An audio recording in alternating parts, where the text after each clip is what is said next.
প্রশান্তি জড়িত নিদ্রা মানুষের জীবনের একটা অত্যন্ত গুরুত্বপূর্ণ সুখ এবং প্রয়োজনীয়তাও। দেখতে গেলে এই সংসারের প্রত্যেক পশু পাখি, প্রত্যেক জীব অবশ্যই নিদ্রা প্রাপ্ত করেন, কিন্তু মানুষ, যার মধ্যে বিচার বিবেচনা করার শক্তি অন্যদের থেকে অনেক বেশি, তার কিন্তু ঘুমের কিছু সমস্যা অবশ্যই হয়। কি বলেন, তাই তো? এবার এর কারণ কি? চিন্তা। এবার চিন্তা আমাদের সবার জীবনে আছে। আমরা সকলে জানি যে চিন্তা কখনো আমাদের সাহায্য করে না, তাও আমাদের জীবনে আছে। কেন? চিন্তার মাধ্যমে কি কখনো কোনো সমস্যার সমাধান হয়েছে? অর্থের চিন্তা করলে কি অর্থ লাভ হয়? ভবিষ্যতের চিন্তা করলে কি ভবিষ্যৎ ঠিক হয়ে যায়? স্বাস্থ্যের চিন্তা করলে কি স্বাস্থ্য নিজে থেকেই ঠিক হয়? হয় না।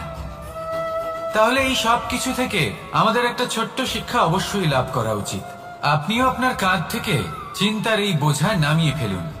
আর এই সব ইচ্ছে একত্রিত হয়ে আমাদের মনে চিন্তা উৎপন্ন করে। তাই এই চিন্তাগুলিকে ত্যাগ করুন। প্রকৃতির প্রেমের ওপর বিশ্বাস রাখুন। মনে রাখবেন, যিনি চিন্তা মুক্ত হবেন তিনি চিতা মুক্ত হবেন। সুখের নিদ্রা প্রাপ্ত করুন, আর নিদ্রায় যাবার আগে আমার সাথে ভালোবেসে বলুন, রাধা রাধা। মহাদেব, সেই দেবতা যিনি মহান, যাকে দেবতাদের দেবতা বলা হয়, যিনি হলেন আমার আরাধ্য। কখনো আপনার মনে এই প্রশ্ন এসেছে যে শিবকেই কেন মহাদেব বলা হয়, অন্য কোনো দেবতাকে কেন বলা হয় না? সেই কারণ মহাদেবের মধ্যে, ওনার মধ্যে এমন এক বিশেষ গুণ রয়েছে যা অন্য কারণ নেই। তা হল নিঃস্বার্থ হয়ে মানুষের সেবা করা। যদি প্রয়োজন পড়ে, যদি সৃষ্টির পথে বিনাশের কালো মেঘ ছেয়ে থাকে, তখন নিজের প্রাণের চিন্তা না করে হলাহল পান করার জন্য প্রস্তুত থাকেন মহাদেব। আর এই অদ্বিতীয় ত্যাগের জন্যই শিবকে মহাদেব বলে ডাকা হয়। এবার যদি কোনো মানুষও নিঃস্বার্থ ভাবনার দ্বারা নিজেকে অর্পণ করে দেয় এই জগতের কল্যাণের জন্য, মানুষের সেবার জন্য, তাহলে তিনিও মহাপুরুষ, মহামানব হতে পারেন। যদি কেউ অভুক্ত থাকেন, তাহলে নিজের থালা থেকে অর্ধেক খাবার তাকে দিয়ে দিন। যদি কেউ অসুস্থ হন, তাহলে তাকে সেবা করার, চিকিৎসা করার চেষ্টা করুন। এই জীবন শুধু নিজের জন্য নয়, অন্যদের প্রতি, সমস্ত সংসারের প্রতি উৎসর্গ করুন। যদি এইসব মানুষ শিখে যান, তাহলে তিনি মহাদেবের পথে অগ্রসর হতে পারেন। যদি মানুষ নিঃস্বার্থ ভাবনার দ্বারা এই সংসারের সেবা করতে শিখে যান, তাহলে তিনি নিশ্চিত রূপে মহামানব অবশ্যই হতে পারবেন। আসুন আমার সাথে ভালোবেসে বলুন, রাধা রাধা। স্বর্ণ, হিরে, মুক্ত, মানিক, এই সব কিছুকে আগে পাথর বলা হতো। তাহলে এমন কি হলো যে এদের রত্ন বলা হয়? আর রত্ন, তা বাস্তবে আসলে কি?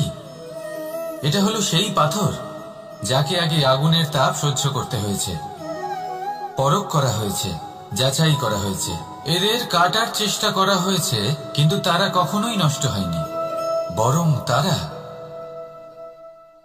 আরো উদ্ভাসিত হয়েছে, আরো উজ্জ্বল হয়েছে, এই সংসারে আরো প্রকাশ ছড়িয়ে দিয়েছে। সেই জন্য এরা হলো এত অমূল্য, সেই জন্য এরা হলো বহুমূল্য, সেই জন্য এদের রত্ন বলা হয়। এবার মানুষের কাছেও এই নির্বাচনের অধিকার রয়েছে যে আমরা শুধু পাথর হয়ে থাকব নাকি রত্ন হয়ে থাকব। কিভাবে? আমাদের জীবনেও অনেক সমস্যা রয়েছে, বাধা আছে, বিপত্তি আছে। আমরা সেই বাধার তাপে উত্তপ্ত হই, এই সমস্যা আমাদের কাটার চেষ্টা করে। অনেক মানুষ বিভিন্ন পরিস্থিতি আমাদের ভাঙার চেষ্টা করে, কিন্তু আমাদের নষ্ট হলে চলবে না। যেভাবে এই রত্ন সমস্যার সম্মুখীন হয়ে পাথর থেকে রত্ন হয়েছে, সেইভাবেই আমাদেরও আমাদের সমস্যার সম্মুখীন হয়ে রত্ন হয়ে উঠতে হবে, এই সংসারে প্রকাশের স্রোত হয়ে উঠতে হবে। তাহলে এটাই করুন, আর আমার সাথে ভালোবেসে বলুন, রাধা রাধা। সংসারে সব থেকে বড় শক্তি আসলে কি? কেউ বলবেন শারীরিক শক্তি, কেউ বলবেন অস্ত্রের শক্তি, কেউ বলবেন জ্ঞানের শক্তি।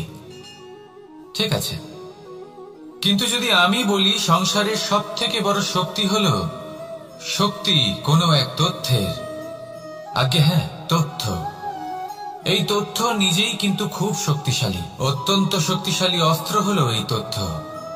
আর সত্যি বলতে অনুচিত তথ্যের থেকে অনেক বেশি ঘাতক হলো অসম্পূর্ণ তথ্য। যেরকম আজ শাম্ব রুক্মির সাথে করেছে, ওকে অসম্পূর্ণ তথ্য দিয়েছে, তার ফলে বিনাশ হলো। যদি এইভাবেই আপনার কাছেও কোনো অসম্পূর্ণ তথ্য আসে, আর যদি আপনি তা পরখ না করে দেখেন, যাচাই না করে দেখেন, আর নিজের কর্ম করেন, তাহলে উত্থানের বদলে আপনি পতনের সম্মুখীন হবেন। বিকাশের বদলে আপনার বিনাশ হয়ে যাবে। মনে রাখবেন একটা অত্যন্ত গুরুত্বপূর্ণ কথা,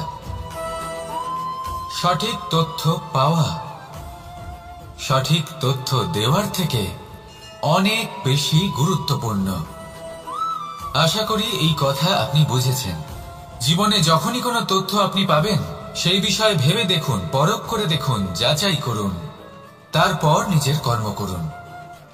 আর আমার সাথে ভালোবেসে বলুন, রাধা রাধা।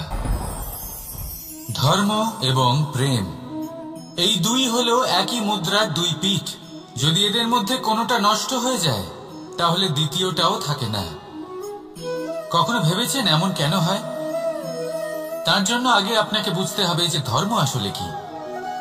ধর্ম সেটাই যা এই সংসারের প্রত্যেক মানুষকে একে অপরের সাথে সুখ এবং শান্তিতে থাকতে প্রেরণা যোগায়। এই প্রেরণার আধার হলো প্রেম।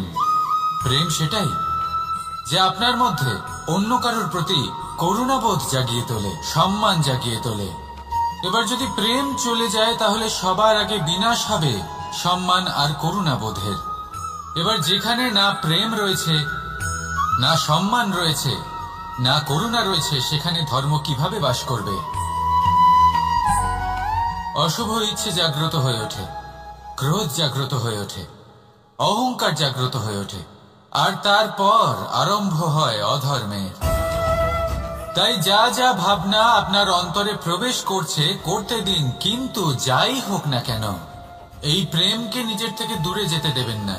এই প্রেমকে চিরকাল নিজের কাছে রাখুন, নিজের হৃদয়। আর এই প্রেম ভাব নিয়ে বলুন, রাধা রাধা।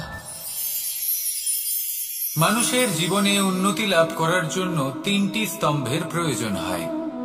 প্রথম স্তম্ভ শিক্ষা। এই শিক্ষা আমাদের জ্ঞান প্রদান করে। দ্বিতীয় স্তম্ভ ব্যবসা, যার দ্বারা আমরা ধন উপার্জন করি। তৃতীয় স্তম্ভ হলো আমাদের ঈশ্বর, আমাদের ইষ্ট। এনার সাথে যদি আমরা জুড়ে থাকতে পারি, তাহলে এমন একটা মানসিক বল আপনি লাভ করবেন, যেটা এই সংসারে আর কোথাও পাওয়া সম্ভব নয়। কিন্তু মানুষ অনেক সময় জীবনে এই তিনটি স্তম্ভ লাভ করা সত্ত্বেও সামনে অগ্রসর হতে পারেন না। তখনও জীবনে কঠিন পরিস্থিতি আসতেই থাকে। এমনটা ঠিক কেন হয়?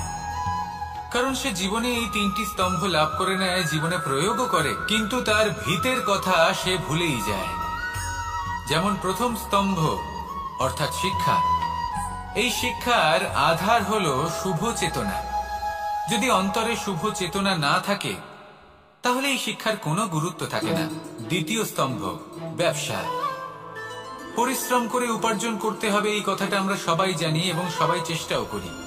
কিন্তু ব্যবসা করতে করতে আমরা এটা ভুলে যাই আমাদের ব্যবহার কেমন হয়ে পড়েছে।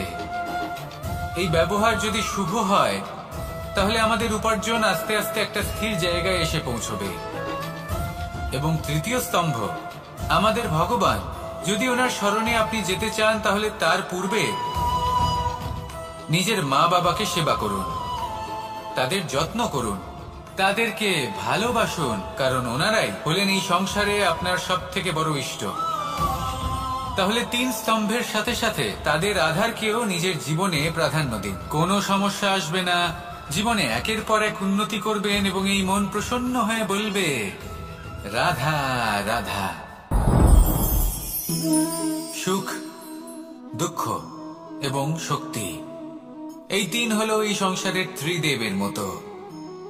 আমাদের জীবনে যা কিছু ঘটছে এই তিনটির ভিত্তির উপরেই হচ্ছে। আসলে এই সংসারের একটা নিয়ম আছে, যখনই আপনি কিছু লাভ করেন এই সংসার আপনার পরীক্ষা নেয়।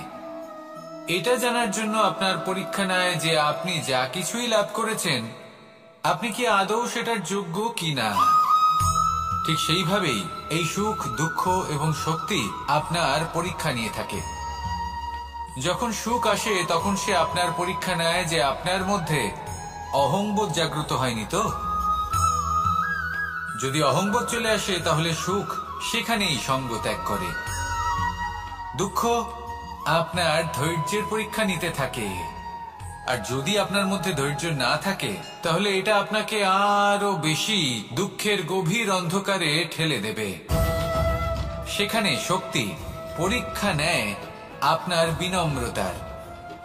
যদি আপনি বিনম্র না হন তাহলে হয় এই শক্তি আপনার সঙ্গ ত্যাগ করবে, নয় এই শক্তি বিনম্রতার অভাবে আপনার পতনের কারণ হতে পারে। এই সংসারে যে কোনো ব্যক্তি যিনি এই পরীক্ষায় উত্তীর্ণ হয়ে থাকেন এই জীবনে তিনি সাফল্য লাভ করেন। আসুন আমার সাথে ভালোবেসে বলুন, রাধা রাধা। ভয়ের সাথে আমরা সবাই পরিচিত, কষ্ট আমরা সবাই পেয়েছি। কখনো কখনো আমরা অসুস্থ হয়ে পড়ি, আর এমন সময় হলে মাতার মমতা, কখনো বাবার স্নেহ, কখনো বন্ধুদের পাশে থাকার অনুভূতি আমাদের রোগ নিরাময়ে সাহায্য করে। কখনো যদি আমরা নিরাশ হয়ে পড়ি তখন যদি আমাদের কোনো আপনজন আমাদের দুটো ভালো কথা বলে তখন আমাদের মনোবল বেড়ে যায়। ঠিক তেমন সংসারের এই রঙ্গমঞ্চে যদি আপনি পীড়িত অনুভব করেন,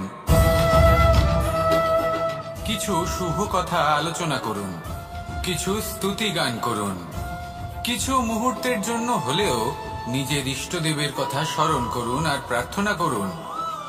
সাহস বাড়বে, শক্তিও বৃদ্ধি পাবে এবং সামনে এগিয়ে চলার পথও দেখতে পাবেন। তখন এই মন প্রসন্ন হয়ে বলবে, রাধা রাধা। এই সংসারে কখনো কোনো ব্যক্তিকে তার বাইরের পোশাক দেখে বিচার করার চেষ্টা করবেন না, এটা খুব বড় ভুল করবেন। যেমন আমরা জীবনে অনেক সময় এমন করি, ধরুন কোথাও একটা গাছ দেখলাম, খুব বিশাল আকারের একটা গাছ যেটা মাটির থেকে অনেক উঁচুতে পৌঁছে গেছে, যার বিশাল শাখা আছে। সেগুলো দেখে আমরা ভাবি যে এই গাছে হয়তো কত সুস্বাদু ফল আছে, আমরা সেই গাছের পরিচর্যা করতে থাকি। আবার অন্যদিকে হলো একটি তৃণ যেটা মাটি থেকে কিছুটা উঁচুতে পৌঁছেছে, কিন্তু সেই তৃণর নিচে, মাটির নিচে অত্যন্ত সুস্বাদু ফল বা সবজি জন্ম নেয়, যা আমাদের স্বাস্থ্যের পক্ষে অত্যন্ত উপকারী। সেই জন্য কখনো আবরণ দেখে কাউকে বিচার করতে চেষ্টা করবেন না, তার বদলে এটা বোঝার চেষ্টা করুন যে আপনার সামনে যে ব্যক্তি আছে বা বস্তু আছে তার বিশেষত্ব কি। যদি এই বিশেষত্ব বোঝার ক্ষমতা আপনি অর্জন করেন, যদি এই শিল্প আপনি নিজের ভেতরে জাগ্রত করেন, তাহলে এই সংসারে বিশেষত্ব কি সেটা আপনি জানতে পারবেন। আর এই সমস্ত খেলা দৃষ্টি থেকে নয়, দৃষ্টিভঙ্গি থেকে জন্ম নেয়। দৃষ্টিভঙ্গি সবসময় শুভ রাখুন আর আমার সাথে ভালোবেসে বলুন, রাধা রাধা। যখন আমরা কোনো বনে প্রবেশ করি তখন এই সবুজ ঘাস দেখে, এই কোমল ঘাস দেখে আমাদের মন প্রফুল্ল হয়ে ওঠে। ভিন্ন ভিন্ন প্রজাতির ফুল, ভিন্ন ভিন্ন রঙের ফুল দেখে এই মন আনন্দে ভরে ওঠে। এখানে শিশুরা আনন্দ লাভ করে, বড়রা ভোজন গ্রহণ করেন, কথাবার্তা বলেন, হাঁটাহাঁটি করে বেড়ান। এবার ভেবে দেখুন, যখন এই উপবনের নির্মাণ হয়েছিল সেই সময় যদি এই মাটিকে সঠিকভাবে খনন না করা হতো, যদি তাতে সঠিকভাবে বীজ রোপণ না করা হতো, যদি কোনো সংঘর্ষ না হতো, পরিশ্রম না করা হতো, যদি চলতে চলতে পায়ে কাঁটা না বিঁধে যেত, তাহলে এই সুন্দর বন দেখে আমরা কি এই আনন্দ লাভ করতে পারতাম? কখনোই নয়। ধরুন কোনো নদীর তটে সুন্দর একটি বন আছে, সেই বনের আনন্দ লাভ করতে গেলে আপনাকে সেই নদী পার করতেই হবে। যদি সুখের নদীর কাছে পৌঁছতে চান তাহলে তটে যে কাঁটা রয়েছে সেগুলোর সাথে সংঘর্ষ করতেই হবে। এই সংসারে যদি আপনি সুখ লাভ করতে চান তাহলে সুখ লাভের এই যাত্রা শুরু করতে হবে সংঘর্ষ দ্বারা। তাহলে সংঘর্ষকে স্বাগত জানান, এর পেছনেই সুখ রয়েছে যা আপনার জন্য অপেক্ষা করছে। এবার হাসুন আর আমার সাথে ভালোবেসে বলুন, রাধা রাধা। সংসারে আমাদের জীবনের সবথেকে বড় দোষ কি আপনি জানেন? কেউ বলবেন লোভ, কেউ বলবেন লালসা, কেউ বলবেন অসত্য। দেখুন, দুঃখের মূল কারণ হলো পরিশ্রম না করা। কিছু মানুষ ভাবেন যে আমি জীবনে কোনো পরিশ্রম করব না, অথচ আমি সবকিছু প্রাপ্ত করতে চাই। আর এমন এক কারণের জন্যই দূতের মতো খেলা আমাদের জীবনে প্রবেশ করার সুযোগ পায়। দূত, এই দূত আসলে কি? দূত অর্থাৎ কোনো পরিশ্রম ছাড়াই অন্য কেউ পরিশ্রম করে যা অর্জন করেছেন, যে সুখ সুবিধা অর্জন করেছেন, তা নিজের জন্য শুধুমাত্র একটা খেলার মাধ্যমে নিজের করে নেওয়ার ইচ্ছে। আর এই ইচ্ছে অত্যন্ত বিনাশকারী হতে পারে। এই ইচ্ছে যদি আপনার বিবেক, আপনার মন, আপনার চেতনা, আপনার ভাবনা প্রবাহিত করে ফেলে, তারপরে আপনি চেষ্টা করতে শুরু করে দেবেন, আর সেইখান থেকেই আপনার পতন শুরু হবে। এই চেষ্টা করবেন যে অন্য কারোর জীবনের সমস্ত ধন, তার সমস্ত জীবন সম্পূর্ণভাবে নিজের করে নেওয়া।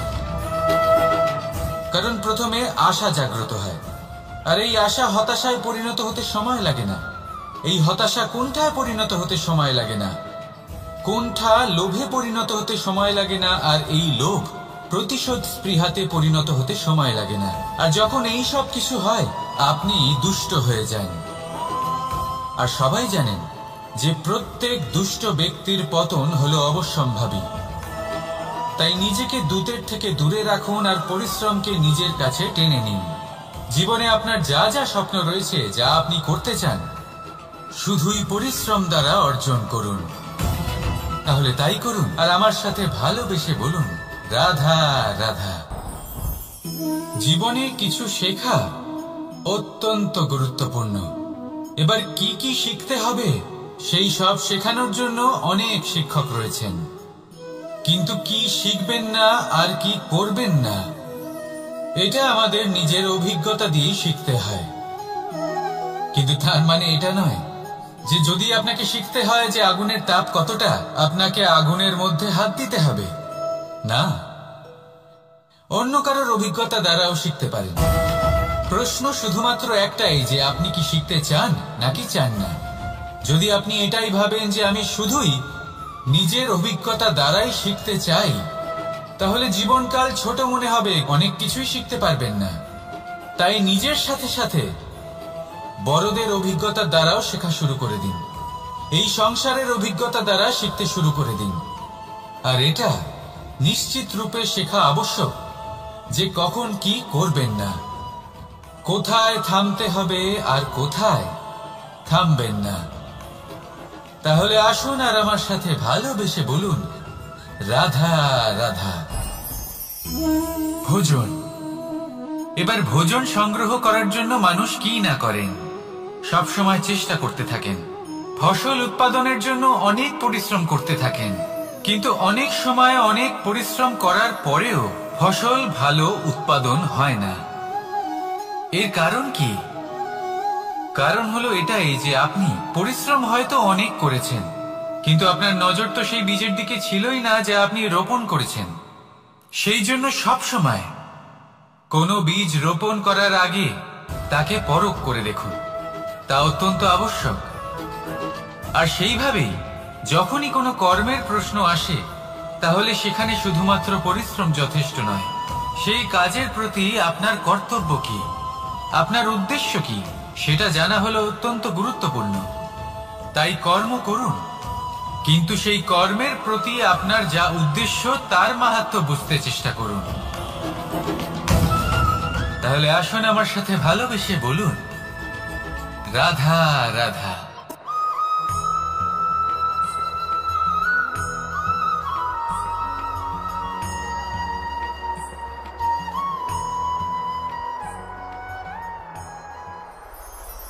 কখনো কখনো আমরা ভাবি যে কোনো ব্যক্তি যিনি ধর্মের পথে চলেছেন, যদি তার দ্বারা কোনো ভুল হয়ে থাকে তাহলে নিয়তি তাকে সেই মুহূর্তেই কঠোর শাস্তি দেন।